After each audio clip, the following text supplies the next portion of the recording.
नमस्कार। देश न्यूज के खास कार्यक्रम प्राइम डिबेट में आपका स्वागत है और मैं हूं आपके साथ मनीष कुमार। लोकसभा चुनाव से पहले आयकर विभाग सक्रिय हो चला है। इनकम टैक्स विभाग ने मध्य प्रदेश में 100 से अधिक कांग्रेसी नेताओं को नोटिस जारी किए हैं। विभाग ने प्रदेश कांग्रेस के कुछ नेताओं को समन भेजकर तलब किया है और बीते 7 वर्षों का हिसाब किताब मांगा है। इन नेताओं को 2014 से लेकर 2021 तक की कमाई खर्च के हिसाब से के साथ में बुलाया गया है। भिंड से कांग्रेस के पूर्व लोकसभा प्रत्याशी देवाशीष झारिया और विधायक विक्रांत भूरिया ने नोटिस मिलने की पुष्टि की है। एक के बाद एक नेताओं को आयकर विभाग से समन मिलने के कारण पार्टी में हड़कंप मच गया है। नोटिस पाने वाले नेता भोपाल से लेकर दिल्ली तक फोन घुमा रहे हैं और जानने का प्रयास कर रहे हैं कि आयकर विभाग अचानक इतना सक्रिय क्यों हो चला है। वहीं प्रदेश कांग्रेस कमेटी ने अपने नेताओं को भरोसा दिलाया है कि समन से डरने की कोई जरूरत नहीं है। यह बीजेपी की दबाव की राजनीति है। लेकिन बड़ा सवाल यह है कि क्या वाकई ये बीजेपी की दबाव की राजनीति है या कांग्रेस के नेताओं की कमाई में कुछ गोलमाल है जिससे नेताओं में डर का माहौल है। और इस पूरे मुद्दे पर बात करने के लिए हमारे साथ में कुछ मेहमान जुड़ गए हैं। बीजेपी से पक्ष रखने के लिए अजय धबले जी हमारे साथ में जुड़ेंगे थोड़ी देर में, और कांग्रेस का पक्ष रखने के लिए नितिन दुबे जी हमारे साथ में जुड़ गए हैं। सर, आपका बहुत स्वागत करता हूं देश न्यूज में। समाजवादी पार्टी से पक्ष रखने के लिए यश भारतीय जी हमारे साथ में जुड़ गए हैं। सर, आपका भी बहुत स्वागत करता हूं। और राजनीतिक विश्लेषक आलोक सिंघई जी भी हमारे साथ में जुड़ गए हैं। तीनों का मैं बहुत बहुत स्वागत करता हूं सर देश न्यूज में। लेकिन सबसे पहले नितिन दुबे जी आपके पास में आना चाहूंगा, चूंकि आपकी पार्टी से जुड़ा हुआ मुद्दा है। कांग्रेस के 100 से अधिक नेताओं को आईटी का नोटिस मिला है जिससे पार्टी में हड़कंप मच गया है। लेकिन कांग्रेस ने यह कहा है कि ये बीजेपी की दबाव की राजनीति है। लोकसभा चुनाव से पहले बीजेपी कांग्रेस में डर का माहौल बनाना चाहती है। क्या ये सही है? नितिन दुबे जी। पार्टी और देश के प्रधानमंत्री नरेंद्र मोदी साम दाम दंड भेद से चुनाव लड़ते हैं। अगर कोई व्यक्ति खरीदा नहीं जा सकता है तो उस पर जांच एजेंसियों का दबाव बनाते हैं। आप देखिए, आप ये खुद अंदाजा लगाइए और खुद आकलन कि भारतीय जनता पार्टी के किसी नेता पे 10 साल पे कभी रेड हुई है? मध्य प्रदेश में किसी भारतीय जनता पार्टी के कार्यकर्ता या किसी भारतीय जनता पार्टी के नेता या पूर्व मंत्री, मुख्यमंत्री, पूर्व विधायक पे, सांसद पे कोई रेड की गई है? मुख्यमंत्री शिवराज सिंह चौहान, पूर्व मुख्यमंत्री का नाम ट्राइडेंट बुद्धि में जो कंपनी है उसमें सामने आया। लेकिन आईटी ने सतत खर्च का हिसाब किताब तो मांगा है। नितिन जी, आईटी ने लोकसभा चुनाव में जो पैसे खर्च हुए हैं, विधानसभा चुनाव में जो पैसे खर्च हुए हैं, उसका हिसाब किताब ही तो मांगा है। इसमें डरने की क्या बात है? नेताओं को देना चाहिए हिसाब किताब। वो तो चुनाव आयोग मांगेगा और शपथ पत्र में दे दिए गए। तो क्या कांग्रेस का हिसाब मांगोगे आप? भारतीय जनता पार्टी का नहीं मांगोगे? क्या आपको कांग्रेस ही दिखती है? देखिए, ये सीधी सीधी राजनीति है कि दबाव बनाइए, साम दाम दंड भेद जो नीति है, पहले डराना, फिर धमकाना, फिर जो है प्रलोभन देना, और नहीं माने तो जांच एजेंसियों को उसके घर भेज देना। कई जगह तो जो है खुद एजेंसियां जो है फर्जी मुकदमे दर्ज करे हैं और बाद में कोर्ट से जो है बरी हुई है। भाई, जब आपने मुकदमे दर्ज किए हैं तो आपके पास सच होना चाहिए कि नहीं होना चाहिए? और आपने अगर नोटिस दिया है तो ठीक है, उस नोटिस का सामना करेंगे। और देश की अदालत है, एजेंसियां कुछ भी करती रहे, सरकार का तोता बनी रहे, लेकिन हमारी न्यायालय और न्याय व्यवस्था तो निष्पक्ष है। हमें कोर्ट पे भरोसा है। ये सोच तो लोगों को नहीं, जितने देश में कांग्रेसी हैं उनको भी आप नोटिस दीजिए, हमें भी दीजिए, उससे कोई फर्क नहीं पड़ता है। दबाव में वो आता है जो भ्रष्टाचारी है, जो मजबूर है, जो लाचार है। कांग्रेस का कोई भी कार्यकर्ता चलिए दूर है, ठीक है, कोई वास्ता नहीं है भ्रष्टाचार से। ठीक है, आपने ठीक है नितिन जी, आपने कहा कि कांग्रेस और नेता इससे डरे हुए नहीं है। लेकिन इस प्रकार से जो बयान सामने आ रहे हैं, देवाशीष झारिया ने भी जिस प्रकार से बयान किया, प्रदेश कांग्रेस कमेटी ने भी जिस प्रकार से टिप्पणी की, उससे कहीं ना कहीं ये तो लगता ही है कि पार्टी और नेता दबाव में है। क्या ये सही नहीं है? देखिए, कोई दबाव में नहीं है। मेरा फिर एक बात मैं दोहराना चाहता हूँ कि आप जिस तरह विपक्ष के ऊपर निशाना साध रहे हैं, आपकी जो छोटे हैं जांच एजेंसियां जो रातों रात रेड करते हैं, भारतीय जनता पार्टी के नेताओं का नाम क्यों चैनल में सुनाई नहीं देता है? जी। अगर न खाऊंगा न खाने दूंगा, प्रक्रिया है आपकी, वो आपका वचन है जनता से, तो फिर अपने को भी तलाश करो ना। आपके ऐसे मेंबर ऑफ पार्लियामेंट है जिनके पास 2 एकड़ नहीं बनने से पहले जी जो है करोड़ों में खेल रहे हैं। जी शिवराज चलिए सिंह मुख्यमंत्री ठीक है जो है नितिन जी, उनका लाखों करोड़ों रुपए का वो कार्यक्रम है। नितिन जी आपने आपके कई साथ आरोप लगाए आपका- बीजेपी पर, आपने कई आरोप लगाए हैं बीजेपी से। हमारे साथ में पक्ष रखने के लिए अजय धबले जी जुड़ गए हैं, उनसे भी टिप्पणी ले लेते हैं। अजय धबले जी आपका बहुत स्वागत करता हूं देश न्यूज में। नितिन दुबे जी ने पार्टी पर, सरकार पर कई गंभीर आरोप लगाए। नितिन दुबे जी ने कहा कि बीजेपी का एक ही काम है, डराना धमकाना और फिर जांच एजेंसियों को पीछे लगाना। उन्होंने ये भी कहा कि पिछले 10 सालों से बीजेपी के एक भी नेता कार्यकर्ता को नोटिस जारी नहीं किए गए हैं। ये बड़ा आरोप है, क्या कहेंगे आप इसको लेकर धबले जी? जी मनीष जी, पहली बात तो मेरे कांग्रेस के प्रवक्ता मित्र नितिन जो कह रहे हैं जी कि आज कोई साथ होनी नहीं चाहिए। दूसरी महत्वपूर्ण बात यह है कि भारतीय जनता पार्टी ने शुचिता नीति की वास्तव में शुचिता की राजनीति की है। आज देश में इकलौता ऐसा दल है जो 10 वर्षों तक केंद्र में शासन किया जिसने, लेकिन भ्रष्टाचार का एक आरोप अगर कांग्रेस उड़ा के दिखा दे। आपने यूपीए के 10 वर्षों का शासन का मनीष जी 10 वर्षों में फले हुए सरकार का पूरा समय घोटालों के जवाब देने में निकल गया। सरकार ने आज मध्य प्रदेश की 20 वर्षों से भारतीय जनता पार्टी की सरकार है। जिन भी मुद्दों को इन्होंने लगाया है उन सारे मुद्दों पर ये सुप्रीम कोर्ट तक के कोर्ट ने क्या किया है, भारतीय जनता पार्टी के आरोप को बिना एविडेंस प्रकरण लेके गया तो इन लोगों को आज भारतीय जनता पार्टी ने शासन के नए प्रतिमान गढ़े हैं। आज डायरेक्ट बेनिफिट के माध्यम से जो हितग्राहियों को सीधा लाभ पहुंचा जा रहा है उसके माध्यम से हम देख रहे हैं कि देश में जो वास्तव में हितग्राही था वो सशक्त हो रहा है। लेकिन धबले जी नितिन जी ने एक वाजिब सवाल उठाया है, नितिन जी ने एक वाजिब सवाल उठाया है, वही मैं भी दोहराना चाहूंगा। नितिन जी ने यह कहा कि जो भी खर्चे हैं चुनाव से संबंधित चुनाव आयोग को दिए जाएंगे, आईटी को देने का क्या औचित्य है, और वो भी लोकसभा चुनाव से n वक्त पहले। ये तो वाजिब सवाल है ना नितिन जी का? जी जी, तो देखिए पहली बात तो मनीष जी अथॉरिटी जो है वो इंडिपेंडेंट अथॉरिटी है। गवर्नमेंट ऑफ टैक्स के परव्यू को देखने के लिए एक इंडिपेंडेंट अथॉरिटी है। उसने जो टैक्स ट्रांजैक्शन हुए हैं उनके नेताओं के और कांग्रेस पार्टी के उसको अक्षर रख के नोटिस दिया और इनको कहा है। नोटिस के लिए आप पढ़ेंगे तो सेक्शन 133 के नोटिस है वो बड़े क्लियर कट रहते हैं कि आप अपना बुक्स ऑफ अकाउंट लेके आ जाइए और आप दिखा दीजिए कि इनकम कहां से आई थी। जी बिल्कुल। तो भाजपा वालों ने कांग्रेस को थोड़े पैसे दिए, सरकार है, भाजपा वालों ने कांग्रेस को थोड़े पैसे दिए, तो नोटिस दिए जाएंगे, उनकी जांच नहीं होगी, उनके चुनाव के खर्च मनीष जी पहली बात नोटिस की कॉपी देखी नहीं है, इन्होंने नोटिस की कॉपी देखी नहीं है। मनीष जी इन्होंने नोटिस की कॉपी देखी नहीं है, नोटिस की कॉपी है। एक सवाल है, चलिए मैं आपसे सवाल करता हूँ, क्या आपकी सरकार मध्य प्रदेश में पिछली सरकार 19 साल से और अब फिर सरकार है, तो क्या आपके किसी नेता ने कोई भ्रष्टाचार नहीं किया? फिर व्यापम क्यों हो गया? फिर टेंडरिंग कैसे हो गया? फिर वर्तमान में आपके पूर्व मुख्यमंत्री का नाम कैसे आ गया? फिर पर्चियों में लिख के अनुमोदन जो संघ के लोगों ने किया है, व्यापम किससे हुआ है?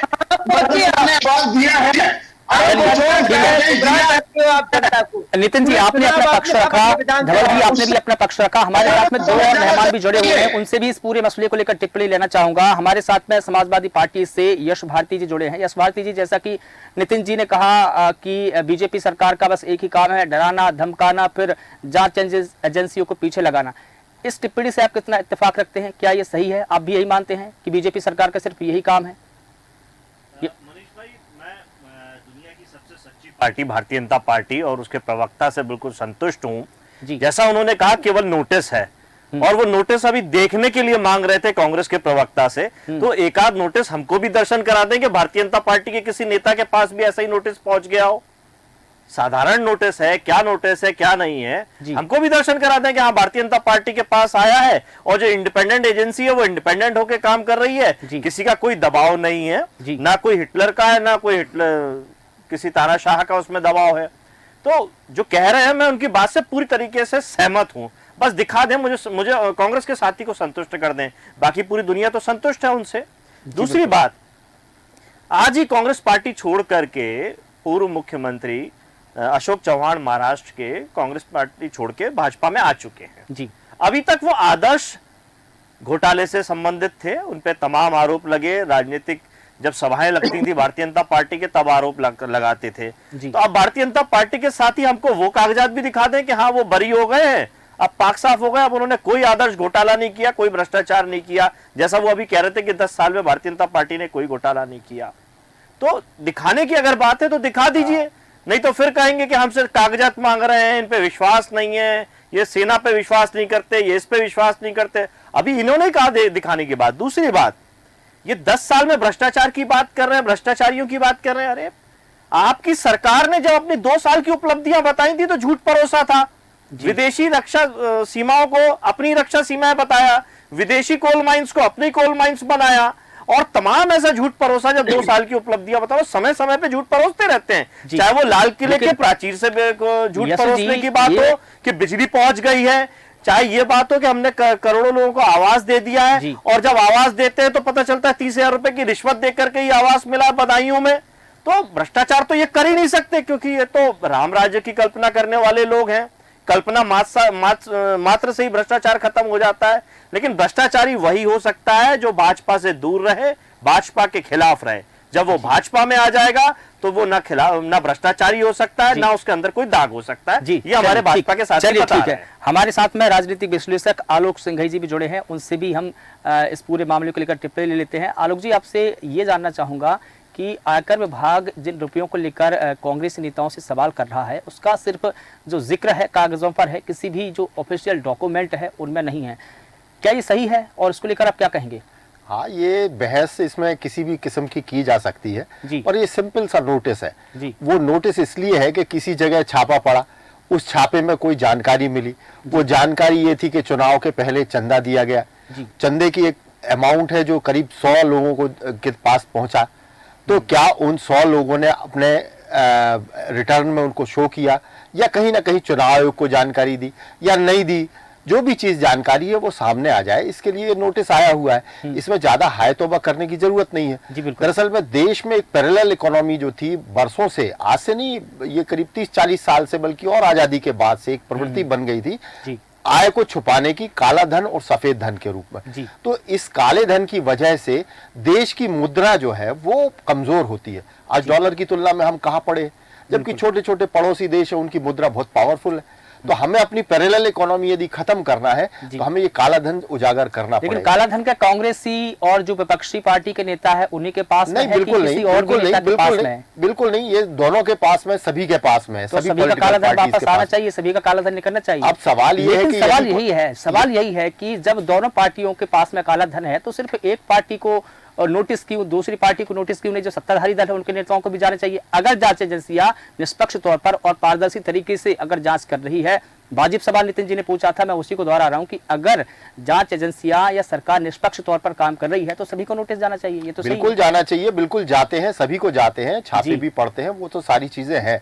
और खासतौर से पॉलिटिकल विंग में ये सोचा जाता है कि अभी सेकेंडरी जो अपराधी हैं उनको पकड़ा जाए, पॉलिटिकल चेहरे पे दाग ना आए, ये प्रयास करती है, हर पार्टी करती है, और भाजपा भी निश्चित रूप से ऐसा करती होगी, ऐसा अनुमान लगाया जा सकता है। मतलब आप अनुमान लगा रहे हैं? ऐसा अनुमान लगाया जा सकता है। जी। बाकी ये बात है कि जो चीज हो रही है कम से कम वो तो अच्छी हो रही ना। बिल्कुल ठीक है, इसको तो नहीं रोका जाना चाहिए ना। जो हो रहा है, जितना हो रहा है कम से कम आए। और फिर सबसे बड़ी चीज, सीए हर चीज पर निगाह रखते हैं, कांग्रेस से जुड़े हुए सीए भी है, कांग्रेस से जुड़े हुए दानदाता भी है, सारे लोग हैं, सबके बीच में ये चीज छुपती नहीं है, कोई कहां से आ गई हो। कुछ चीजें कांग्रेस भी उजागर कर सकती है यदि आपको देश हित की बात करनी है तो। चलिए ठीक है, अजय धबले जी, मैं आपके पास में आना चाहूंगा। यश भारती जी ने बड़ा सवाल उठाया है। उन्होंने कहा, मतलब जो उन्होंने पूरी टिप्पणी की है उसका पूरा लब्बो लुआब निष्कर्ष कंक्लूजन निकालूं तो यही है कि जो थोथे चना बाजे घना, यानी कि बीजेपी बात तो बड़ी बड़ी करती है लेकिन काम के मामले में जो उन्होंने कई नेशनल इशू भी उठाए, इनका जिक्र किया। क्या कहेंगे आप धबले जी? देखिए मनीष जी, मुझे लगता है आज भ्रष्टाचार पर और ये इनकम टैक्स के नोटिस बात हो रही थी। जी। और ये डिबेट कांग्रेस के नोटिस को, इन क्वेश्चन को लेकर थी। लेकिन समाजवादी पार्टी जिसका मुख्यमंत्री अपना आवाज छोड़ता है, तत्कालीन मुख्यमंत्री ने, और वो आवाज से टोटियां निकाल के लेके जाने का जिनका इतिहास रहा हो, अब आप कह रहे हैं महोत्सव के नाम आने दीजिए, डिबेट कांग्रेस के नोटिस को लेकर है, तो आप तो मुद्दे से आप ही भटक गए ना सर।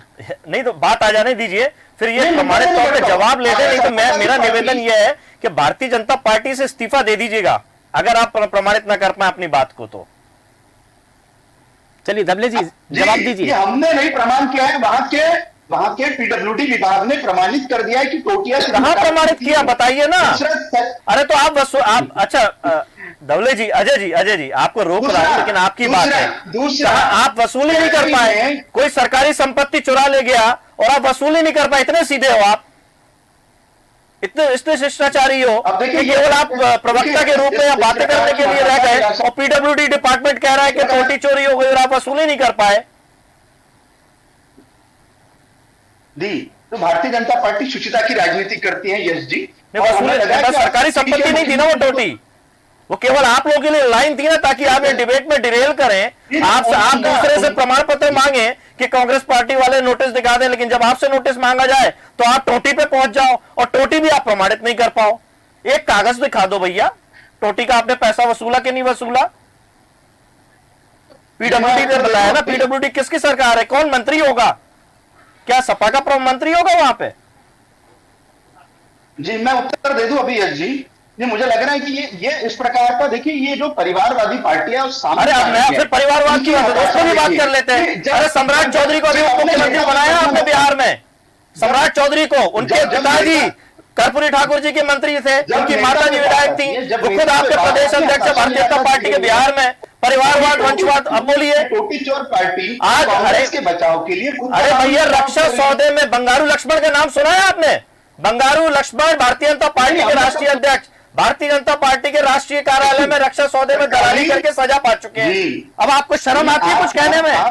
ये बेशर्मी से बोलते ही रहेंगे। आप मुलायम सिंह जी की पार्टी से आते हैं, तो क्या दिक्कत है? उसमें पद्मश्री दिया है आपने, देंगी आपकी सरकार ने पद्मश्री दिया है, पार्टी इस प्रकार से आपकी सरकार ने पद्मश्री दिया है श्रद्धेय मुलायम सिंह जी को, बताइए कमी क्या है उनमें? सर मुझे लगता है पद्मश्री आपकी सरकार के पैनल में, मुझे लगता है यश भारती जी, धबले जी, मुझे लगता है हम मुद्दे से ही भटक गए। मुद्दा हमारा ये था ही नहीं। मनीष जी सीरियल में तो वही रोक रहा हूँ, कभी डाल वही खत्म करने का मुद्दा ही नहीं है हमारा। आप डाल हमारा मुद्दा यह है, यश भारती जी हमारा मुद्दा यह है, धबले जी हमारा मुद्दा ये था कि कांग्रेस के 100 से अधिक नेताओं को जो आईटी के नोटिस जारी किए गए हैं वो क्या सही है, क्या वो राजनीति के दबाव में, राजनीति के तहत दिए गए हैं, या लोकसभा चुनाव को लेकर या प्रभावित करने के लिए ये पूरा हमारा मसला है, जिसको लेकर कि हम यहाँ वहाँ क्या ही मतलब रह जाएगा इससे। हमारा मुद्दा यह है कि क्या राजनीतिक दबाव के चलते या राजनीति के चलते ये नोटिस जारी किए गए, हमारा मुद्दा ये, इस पर बात करते हैं ना सर धबले जी। तो इससे बात करते हैं मनीष जी। मध्य प्रदेश में कांग्रेस की एकमात्र सीट है छिंदवाड़ा, 29 में से 28 सीटें भारतीय जनता पार्टी है। तो आपको क्या लगता है कि जब भारतीय जनता पार्टी के पास एक ऐतिहासिक और अभूतपूर्व मैंडेट है, इनके 100 नेताओं को नोटिस देकर हमारी कौन सी एक सीट बढ़ने वाली है? उसको लेकर आज बीडी शर्मा जी ने उसको लेकर आज बयान भी दिया है। उन्होंने कहा है कि 29वीं सीट को लेकर उन्होंने बयान दिया है। राजनीतिक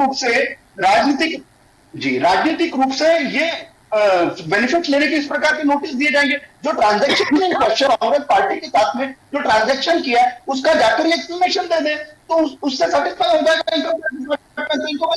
अगर ये सेटिस्फाई नहीं कर पाए तो इनको बिल्कुल। लेकिन सर इसमें एक और बात जो सामने निकल कर आई सर, एक और जिसमें बात सामने निकल कर आई कि ये जो सवाल किए गए हैं वो सवाल ऑफिशियल डॉक्यूमेंट में नहीं है, सिर्फ कागजों पर है। ऐसा क्यों सर?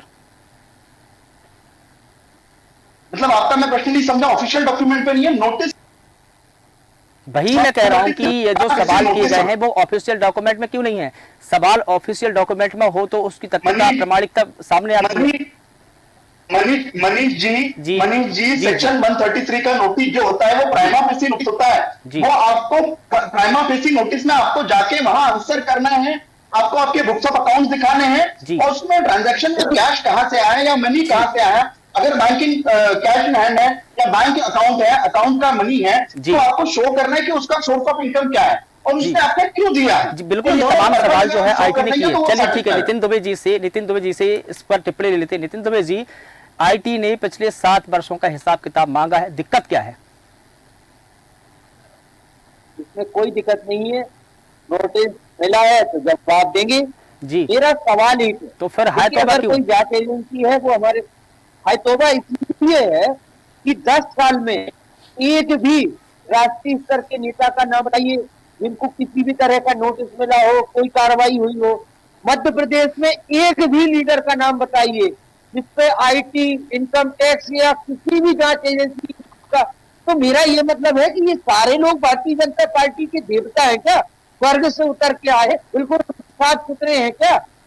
अब मैं आपको बताता हूँ, जिस पूर्व मुख्यमंत्री के पास 5 एकड़ जमीन नहीं थी, 10 एकड़, आज वो करोड़ों में खेल रहा है। विदिशा के एक सांसद हैं जिनके पिता साइकिल से चलते थे और जिनके पास कुछ भी नहीं था, आज अरबों की संपत्ति है, करोड़ों छोड़िए वो की, पट्टे पे 10 मकान बना चुके हैं, बंगला बना जिसे व्हाइट हाउस कहा जाता है। भाई तो ये जो कथनी और करनी में बहुत अंतर है। मैं भाजपा प्रवक्ता से ये जानना चाहता हूँ कि श्रीमान जी, एक आध नाम इस देश में अगर 10 साल की गवर्नमेंट देश की और मध्य प्रदेश में 20 साल में एक आध नाम आपको ध्यान आ रहा हो किसी भाजपा के नेता का जिसे नोटिस या जिसे किसी कानूनी प्रक्रिया का सामना करना पड़ा हो, तो वो नाम मुझे आप बता दें। चलिए ठीक है, इसका मतलब ठीक ये है है नितिन, कि तो देखिए हमारे पास में समय कम है हमारे पास में। हम जी धवल जी का टिप्पणी लेते हैं। धवल जी, एक भी नेता का नाम सामने नहीं आया, बताइए। देखिए, तो वास्तव में मैंने जैसे कि अपने ओपनिंग स्टेटमेंट में कहा था मनीष जी कि भारतीय जनता पार्टी शुचिता की राजनीति जो करती है वो वास्तव में बात नहीं करती ही है। इस हिसाब से तो यश भारती जी ने जो नाम गिनाए हैं उनका कहीं ना कहीं स्वच्छता की राजनीति करती, लेकिन अभी थोड़ी देर पहले यश भारती जी ने नाम गिनाए थे, तमाम नाम आपने सुने उनको, मुझे तो कहीं ना कहीं आरोपों में जुड़े थे ना सर जी। जुडिशरी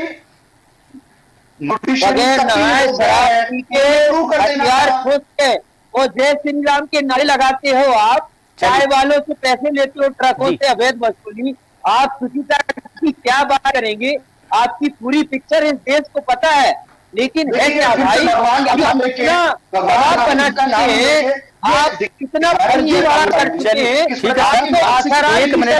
एक दिन ये पाप आपका निकलेगा, चलिए समझ गए ना आप।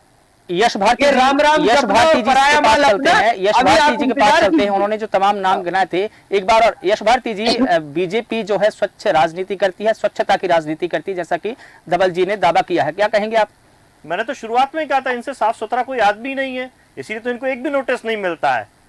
जो नोटिस कांग्रेस पार्टी को मिलते हैं या और विपक्ष के लोगों को मिलते हैं और जो इनके पास शामिल हो जाते हैं, वो बेचारे सारे पाक साफ हो जाते हैं। तो कैसे किसी को नोटिस मिलेगा, कैसे कोई भ्रष्टाचार के? दूसरी बात, विषय से हटके जरूर है, लेकिन उनकी वर्किंग स्टाइल, जो कार्यशैली, वो बता रहा हूं।